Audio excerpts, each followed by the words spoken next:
Didn't I start the last one? Hello from Ski Instructor Academy. It's Paul. I'm here with Andy from Snow Camps Europe, and we're just arguing about who's going to kick off today, because Andy's probably thinking, what the hell we're talking about? You start, Paul, you start.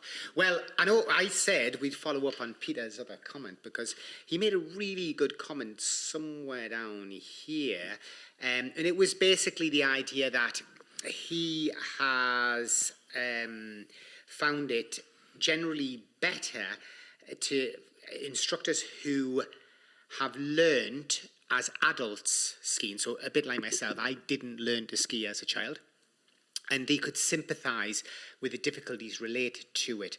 So we see this a lot in the French, Italian, the Alpine resorts, Austria, etc., where you get an Austrian ski instructor who obviously from the age of 2 has been skiing, and it's just second nature to them, and they get a little bit frustrated with the client when the client finds something, you know, relatively simple to them, hard to get, and it frustrates them also because they can't articulate it, they can't actually sympathise with this other person, and it causes a bit of a friction between the instructor and the student. What do you think, Andy? Well, I think it obviously, if you've learned at an older age, you've gone through that realization of it's difficult, and then I've got to do this, and like, so you started late. I started when I was 11 for a week a year until I was 14, 15. I worked hard to pay for them ski holidays. But yeah, he stole hard. If you learn anything when you're slightly older, you are experiencing the learning process. If you are then going on to pass that on to other people as a ski teacher, then you can relate to what they're feeling, when they say what they feel, you can understand it because you understood as you were learning it. Whereas you said, if you learn from 2, and it'd be interesting because obviously my kid's going to learn from an early age, you don't know what you don't necessarily know what you don't know how you learned it, and you don't necessarily know how you're doing it. You're just doing it because you grew up doing it. And I always like to use a shoelace. Tying a shoelace is the most what's the word I'm looking for? We do it naturally, because we learnt it at an early age, and you go left over right under, pull it, done. But the minute you say to somebody, here is a shoe, explain to me how you're going to tie that bow, teach me how to tie that bow, they go, because it's actually a complex exercise. And if someone has learned to ski from 2 and doesn't understand what they're doing, how they're doing it, then how can they put that across in a way that somebody who is learning as new is going to understand it? Because I guarantee they wouldn't be able to do it with the shoelace. It reflects back to somebody's comment way back where they were, and I've argued as well and said it should be, skiing and coaching simple, keep it simple. But at the same time, he was arguing that I sometimes make things very technical, very complicated, and this, that, the other. But this is the reason why I do this, because I sometimes have to deal with people who require a little bit more feedback, a little bit more understanding. Not everybody can just do as I do, as Peter's saying, follow me. It's not as simple as that with all people. At some point, some people, especially who learn differently, need that technical or that input. It really helps them to feel comfortable with what they're doing. In other people, it does make them uncomfortable. They don't want to know that you have to rotate this or do that with your body or whatever. They just want to watch you and sort of mimic you as best as they can, and they're happy with that. Again, a good coach can tick all these boxes.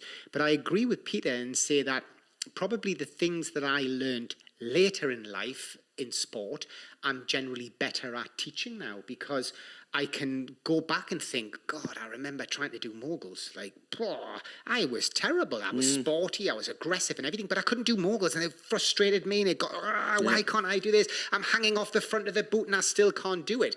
And okay, I don't think I had the very best instruction at that time. When I look back, I had to later point find better instruction or a coach that connected with me better. And then I learned to do moguls, and it all clicked, and I was suddenly like, now it's like, it's the fact that I've been hanging forward, it's the fact that I've been so aggressive and whatever reasons it hasn't worked, I've had no grip on the ski. So but I relate to that now when somebody else has huge problems, and of course it creates a patience, doesn't it? That I find other instructors don't have that patience. Yeah, for sure. And it's weird because I wouldn't say that I'm a patient person, but when I'm teaching, I'm extremely patient. But what I was going to also say, which is kind of, I suppose, from you started late. I didn't start late, but I retrained Late. 10 years ago, obviously, when I came back and met you guys. And the advantage for me was I could ski relatively well. I had worked as a teacher when I was younger, but then I did 4 to 6 weeks of retraining at that older age, already knowing how I could ski, and then applying all of the things that I was taught from the numerous people. And I think I had 3 Austrians and Jamie. So I got a few different points of view and perspectives of it all, and then obviously continued to work that winter with you guys in the ski school. So I think it's Peter, isn't it? Yeah. Pete, there are people who've learned from an early age who have then trained at a later age, which probably also get what he's.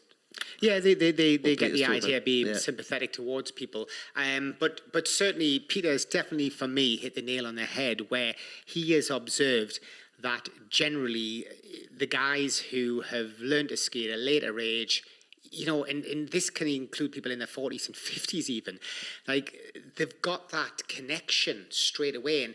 And a lot of coaching is developing a connection. The first thing I do when I'm coaching is I'm usually trying to see if there's any common denominators, something that I can match with. Oh, you also did. Oh, you come. Oh, right. Oh, you come from there.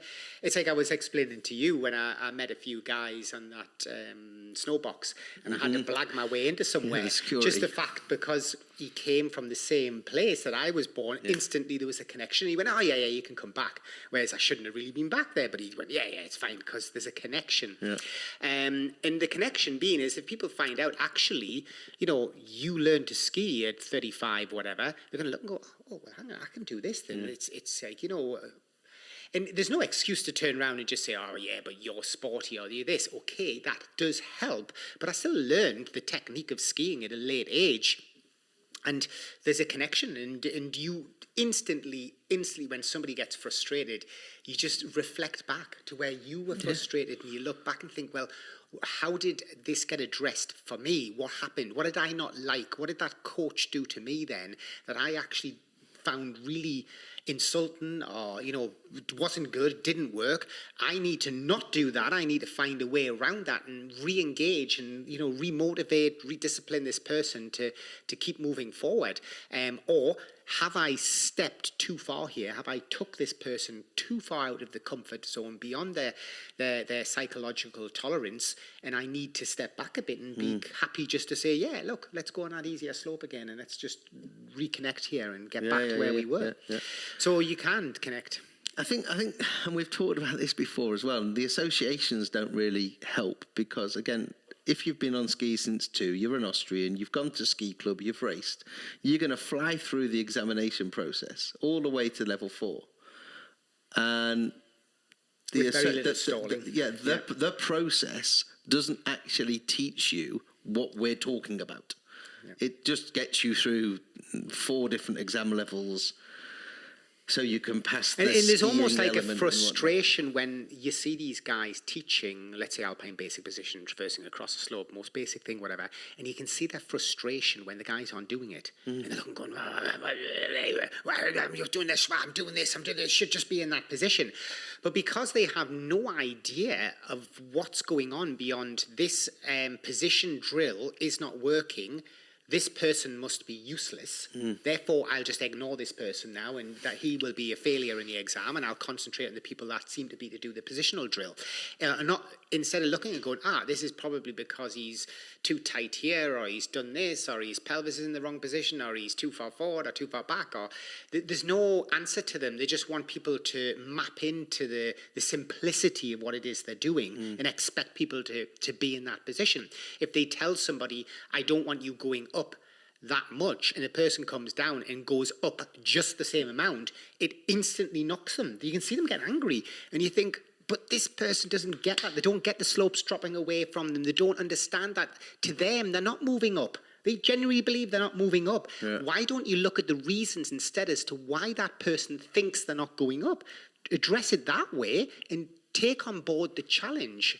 My challenge when I used to ski for the ski school, I used to get all the nervous ladies constantly, because I had a sympathy for them straight away, because probably they'd been dragged around the place for my husband for year after year. And he was a terrible skier who thought he was good, but he was just fast. And I would spend time rebuilding confidence and rebuilding good technique, in that they had the confidence to go down any slope. That was the key. Yeah. And I think yourself has been there with the nervous ladies. Jamie's been there with the nervous ladies. I'm still there with the nervous ladies. And again, if we were skiing from 2, we probably would be useless with those people. And that's why, like you said, you've been tying your laces since you were 2, so therefore you find it difficult to explain what it is you're doing, because you've been doing it so long. I think it's a really, really relevant point. And, somebody asked a comment, actually. There was one further down. I don't know who it was. There's that many comments. I don't want to bore you dragging through them. But the comment was regarding ski instructor and choosing your ski instructor. And I think we've mentioned this one before. We've done a podcast on this. Yeah, exactly. Where he was commenting on the podcast and saying, well, how do you find that instructor? Well, Peter's probably hit a little bit the nail on the head there again, is that actually finding somebody that has learned later in life. It's not always about finding somebody who's a level 4 diploma skier with Shifura and he's a guide here and he's been up Everest 6 times or whatever.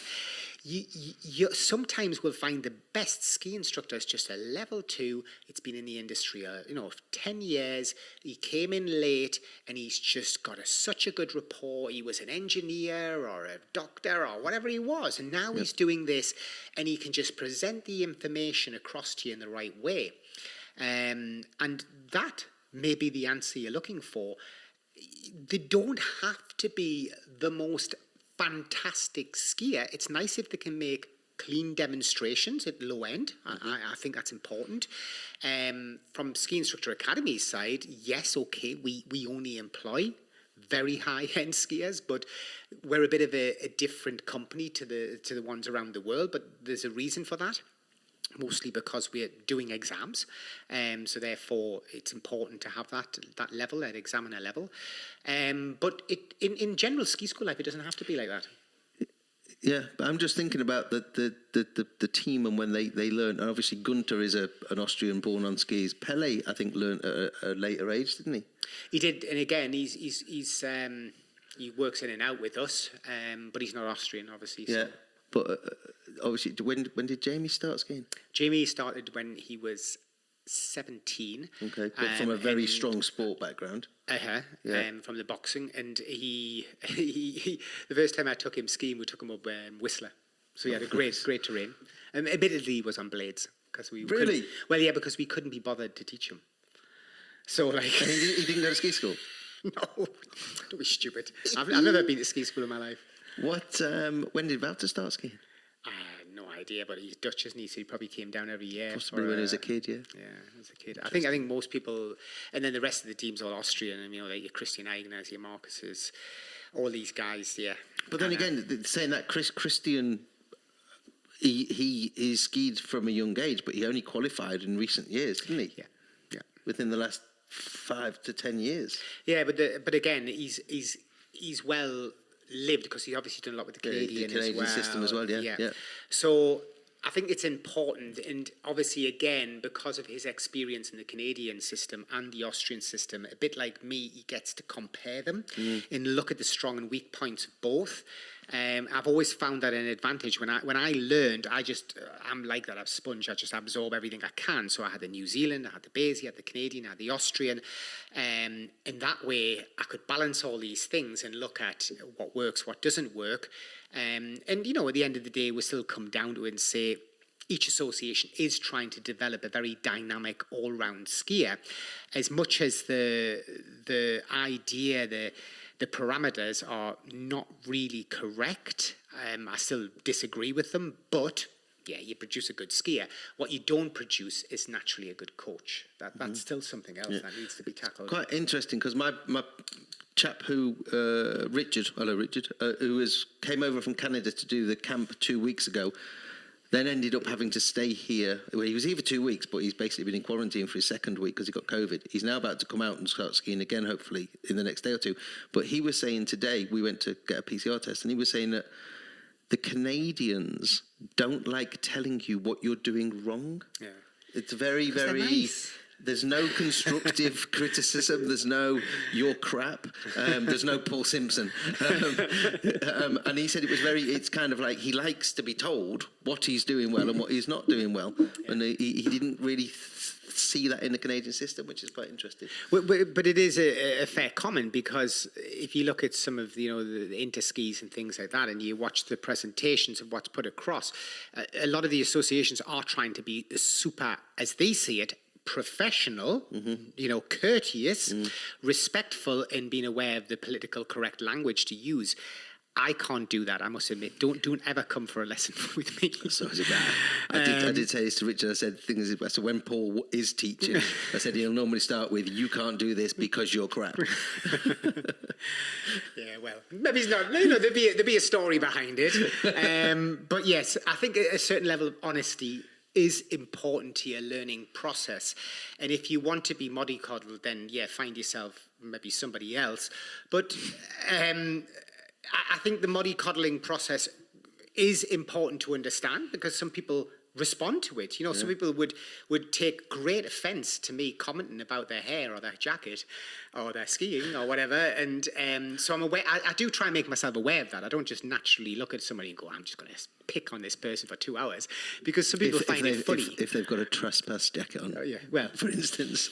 They wouldn't be allowed to ski with me. I mean, no, but in all seriousness, I obviously, I'm aware of people's body language. I can see that they're not comfortable around that. Yeah. And yes, but some people find it humorous, and they want that. Of course, it's what we've said before. It's about having a bit of a crack during the lesson. Otherwise, the lesson becomes very monosyllabic and just, "You will do this. We are going on outside ski." You want a bit of a laugh, and you want to enjoy the time. It comes down to the fact of what you were talking to me yesterday about, the fact that when you develop the camp style thing, you're trying to develop the whole week's experience. It's not just circled around the technical skiing part, but it's to do with what's happening in the evening, what are we doing tomorrow, where are we going. Everything's planned, everybody knows everything, so the holiday becomes comfortable because people have a structure to it. They can see it in advance. It works. There's more to it than just coming out and skiing. Cool. So there we go. Cheers, so we've Peter. tackled another one from Peter. His comments were good comments, I will say. We'll see you later. Bye for now. Ciao, ciao.